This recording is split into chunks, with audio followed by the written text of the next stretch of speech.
Novela Media is the rebrand that actually most recently happened. But prior to that, we were called under a different name.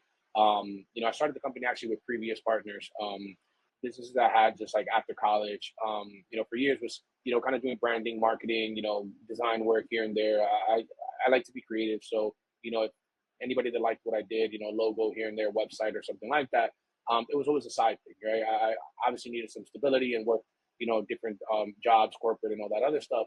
And then when the pandemic hit, life took a toll, like everybody else.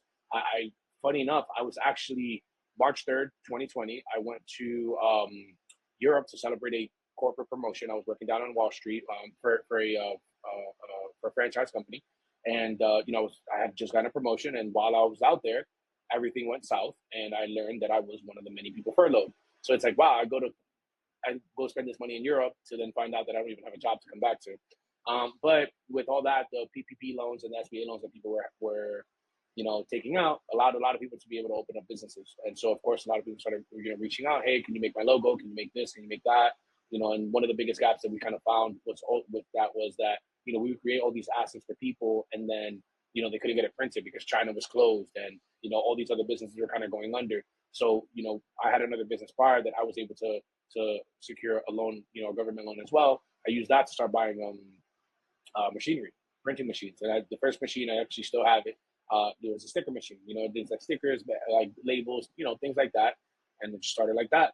And basically we just saw the gap. It's a lot of people had the opportunity and the funds, to be able to explore their dreams. We had the ideas, the creative, and the infrastructure to be able to make that happen. And then from there, we just started building. Of course, we started with the idea of like helping small mom and pop and entrepreneurs like like myself and whatnot, and just trying to help people out with the things that they needed. And then ultimately, the word started getting out, and we started building more infrastructure. We started making more relationships, to the point where now I'm very happy to say that we do work with Fortune 500 companies. We work with massive corporate companies, and whatnot. But it was just kind of like I said, we saw the gap. There was an opportunity. The pandemic, as sad as it was, and as sad as it is, and many people that's affected, it kind of opened up some doors for us, and I just saw the gap and hit it.